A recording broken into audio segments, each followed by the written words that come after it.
मी अरुण नागो मातेरे, मुक्काम पोस्ट सरांडी बुद्रुक, तालुका लाखांदूर, जिल्हा भंडारा। तर माझ्या परिवारातील गरीब परिवारातील हा जो नरेश श्रीकृष्णजी मातेरे यांचा काही दिवसाच्या अगोदर म्हणजे स्पाइस या आजारानं ग्रसित झाला होता आणि तो चालू शकत नव्हता, उठू शकत नव्हता। अशा परिस्थितीमध्ये त्याने बऱ्याच गरिबीतून बरेच दवाखाने फिरले। मग आम्ही चला बाबा मोहल्ल्यातला एक गरीब व्यक्ती त्याला नागपूर या ठिकाणी हलवलं, पण सुपर स्पेशालिटी दवाखान्यात नेल्यानंतर या नरेशकडे काही आधार कार्ड नसताना सरकारी योजनेमध्ये मोडत नव्हता आणि सरकारी योजनेत मोडत नसल्यामुळे मग ते डॉक्टरचं म्हणणं असं होतं की नाही बाबा त्याच्याकडे आधार कार्ड वगैरे काही नाही। त्यांनी सांगितले की याला 2.5 लाख रुपये लागतात। मग अशा वेळेस आम्ही खूप म्हणजे त्यांच्या परिवारातील लोक, आमच्या परिवार म्हणजे सगळ्या परिवारातील लोक काही व्यवस्था करू शकत नव्हते।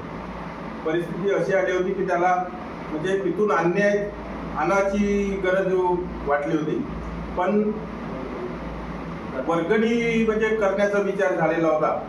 चला बाबा एक गावातील त्या परिवारातील तो होतकरू मुलगा होता, तो कमाईचा मुलगा होता, पण अशी एक मग लाखांदूर न्यूजवरती यात पाहता डॉक्टर विजयाताई नंदुरकर ह्या खूप त्यांच्याबद्दल आम्ही पाहत होतो, त्यांच्याबद्दल थोडीशी समाजामध्ये त्यांची वाटचाल पाहत होतो।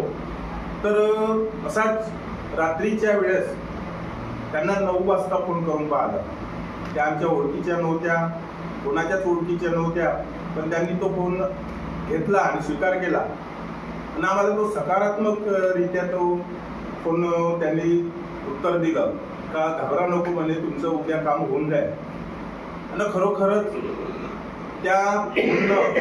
त्या ताईने जे काही प्रयत्न केले त्या डॉक्टर सोबत कन्सल्ट केला आणि हा जो तिथे भरती असताना पोळ्याच्या वेळेस मग त्याचं ऑपरेशन करण्यात आला।